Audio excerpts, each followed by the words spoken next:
Hello everyone, I'm Blink Repeat and welcome back to another video. Now today I'm going to be showing you how to get the best value for money when shopping for CSGO skins with a Chrome extension called csgo Float. And no, this is not a sponsor. I'm not being paid to do this. I just think this software is awesome. So the first step is you want to go to your Chrome web store and you want to search in the search bar, first in capital letters CSGO and then lowercase letters Float, and it should give you the right result. And then you click enter and then you click on the first one with that logo specifically, then you click add to Chrome. Then you should have a prompt that comes up and you want to click add to Chrome. It doesn't show up on this because of my particular screen recording. And then you can pin it to your extensions by doing the prompt in that little puzzle piece thing. And then you can go to the Steam Community Market. I've got a link already, shortcut. And remember that this only works as a Chrome extension, so you have to make sure that you're in Chrome or in Google while using the extension. You can't do it through the app on your computer. So I've added some money to my Steam wallet and I'm going to do an example. I don't know what skin to look for. I'm just going to go for USPS. For those different wear types, click search. And I'll start by sorting by the cheapest. Cheapest first, scroll down, have a look. I've already got a Black Lotus. Let's have a look at page 2. We're gonna just have a look. This is to do an example. We'll look at Kyrex. Yeah, we'll have so the graph looks pretty good. Then you can click this button here that says sort by float. You can do the number of rows you want to see. So now you can scroll down all the way to 100 per page instead of having stupid 10 per page. But you have to stay within Chrome to use it.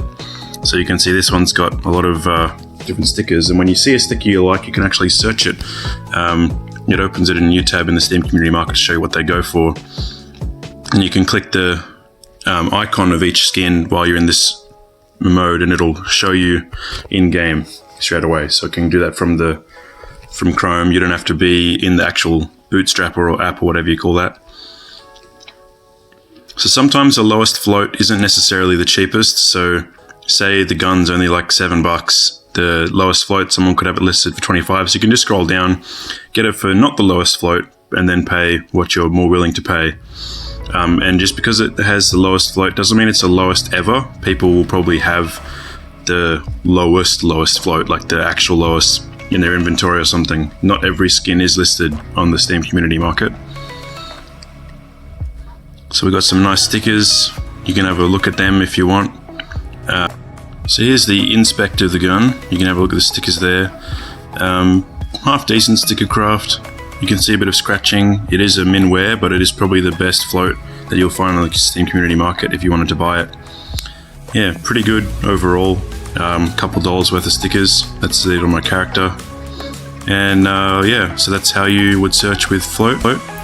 So now to buy with CS Float, it's very similar, if not the exact same as buying with the Steam Bootstrapper or application. So you just click agree, click purchase, and it should appear in your inventory as soon as you click purchase. You might even hear a sound if you have the game open at that time. So then it'll say that you've purchased it in the Steam Community Market in Chrome, and then it'll also give you the skin. I got these dual Berettas in StatTrack. The balance, I think it's got some really nice artwork, so that's why I chose it, and I'll be using that as equipped for my counter-terrorist team. Then I'll use my dueling dragons for the terrorist team. But unfortunately, this software does not go scot-free. You can sort by float and then do screenshot searching and CS Money 3D image searching. So we'll start off with a 3D image. This is for the Glock 18 grinder. Sometimes you'll get a prompt saying that it didn't load, so sometimes it won't be able to actually fetch the image, and the 3D image is probably the longest of the two for the screenshot 3D image that you can see. So the 3D image will give you a loading screen, and then it will give you an actual 3D image that you can actually inspect within Chrome. So it's pretty cool. It might take a minute to load because it's actually contacting the servers that use the software. And yeah, so it actually gives you a CS Money price as well. if you wanted to buy it on CS Money instead, which is uses real money instead of money that you use in Steam. So you'd have to use like a Visa card, but that's only if you want to buy it outside of the Steam Community Market. So I'm going to load a screenshot now. So that actually loaded pretty well. So you can see that with the grinder especially, you get a lot of differing seeds. So you've got the pattern seed, and then any stickers that show up go in those 4 little weird shapes that you can see there. So we'll try and see if we can get an error prompt real quick. So you can see the seed's different for each one. Maybe it's a seed because it actually generates a seed because it's sort of like a maths problem that can be solved by coding. So you solve by float if you want to.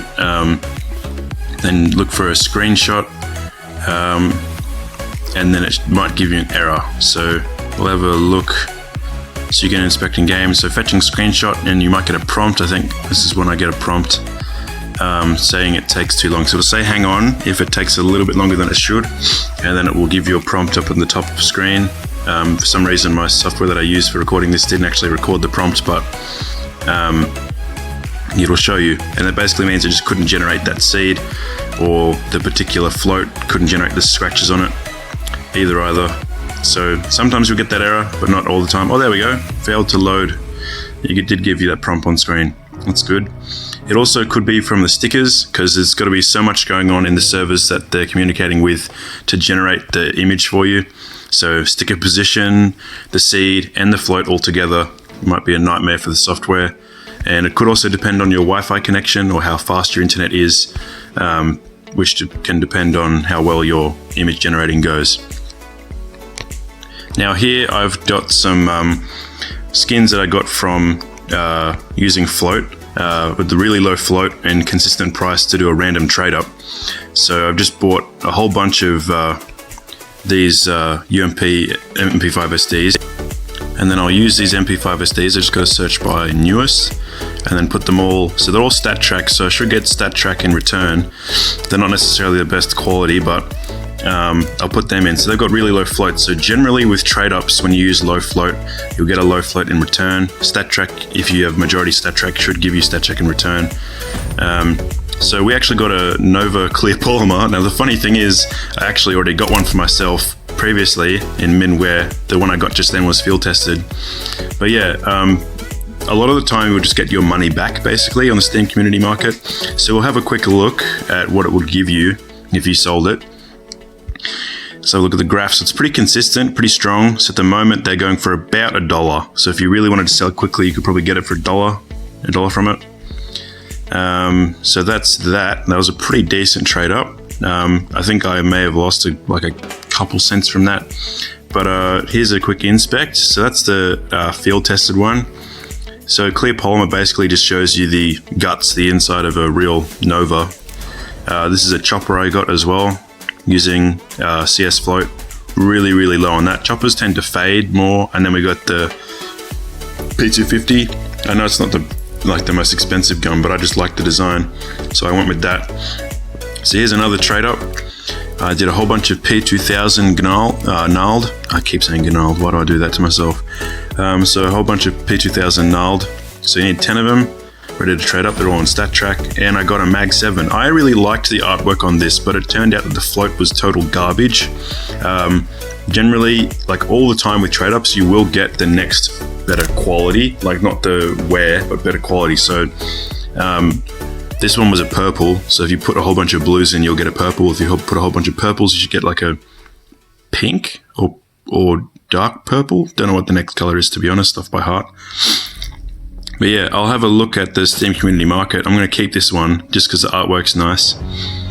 Have a look. So pretty consistent. You can see that dip near the start of the graph, and that was when the operation came out, when everyone was trying to buy stars. Here's another one. I put a whole bunch of PB Buzz and Candy Apples non-stat track in, just a junk one with whatever was left in my wallet, just to see what I'd get out of it. And it actually gave me quite a bit of a surprise. I basically just got my money back out of it. I've got to do it by newest. And I ended up getting a sort of brake light, which was about $1.50, which is basically what I started with, but then it turned it into that. So basically it just gives you a random skin. Sometimes you come off better, sometimes you come off worse, but it did give me a better quality one. So I put in light blues and it gave me a dark blue. So we'll have a look at the graph.